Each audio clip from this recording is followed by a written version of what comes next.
Hello everyone. Today we are going to talk about Telnet exploitation. Telnet Port 23 is a TCP IP network terminal emulation program that allows you to reach another internet or local area network device by logging into the remote machine. So Telnet is a client server protocol used for the link to port number 23 of TCP. Using Telnet, you can even test open ports on a remote network. So Telnet is an unencrypted port and therefore it is an insecure protocol, and usually it is recommended to use SSH over the Telnet as it is an encrypted protocol. But still, you should have understanding of all the protocols. So Telnet is one of those protocols through which you can connect to the other system in your local network. We will start by running an nmap command on the Telnet server.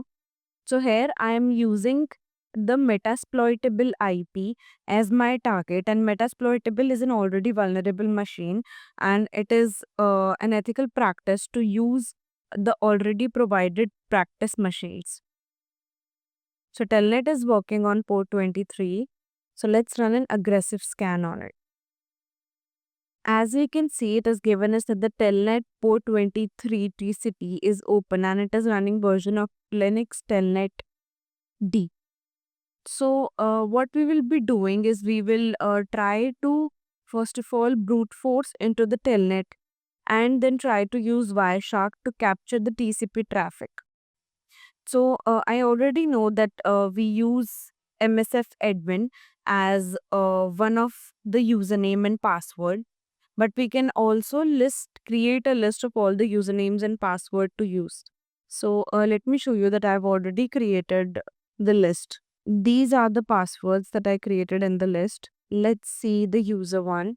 Okay. So now let's try to connect to the Telnet port. So it is asking for the username. Let's give it the username and the password. And we can see that we are able to access the Metasploitable machine. But let's exit it for now and try to start Wireshark first. So in the Wireshark, what I will be doing is I will be analyzing the TCP stream mainly. So TCP stream is a conversation index that helps group and filter all the packets that belong to a single TCP connection, also known as a TCP stream. And each unique TCP connection in a capture file is assigned to a unique integer value starting from 0. So if I have to write here TCP stream equals, let's suppose 0. So it refers to the first TCP connection detected in the capture. And if I write 1, it will refers to the second TCP connection and so on. And each stream represents a full duplex communication channel between two IP addresses and ports. Let's keep 0 for now. And now I will again try to use the telnet command and write my username and password here. So now that I have given it the username and password, I will try to sniff the communication. Let's go to the analyze follow TCP stream. So as you can see, it has given me the username that I entered and also the password.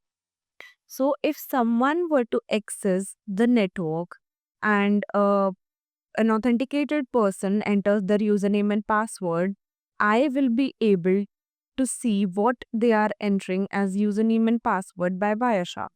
I can also try to see this using equation 2 or 3 if it's available. We can also use some of the Metasploitable modules to try and brute force other usernames and password. So let's start the Metasploit. Now that Metasploit is running, what we will do is we will try to search for a telnet module. Here is the module that we are going to use. Now we will see what are the options that are required to be filled. So we need to enter our R host first, and we will also try to let me see the location of the files. Okay, so they are in the home Kali. I will see if the file location works. If not, then we will try to manually enter the username and password that we already know.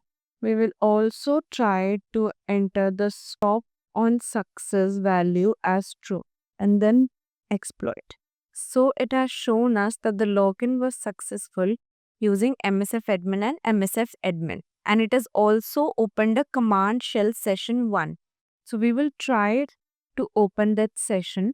So it has Meterpreter session 2 has been opened. So as soon as this is completed, we will open the Meterpreter session, which will give us access to the terminal.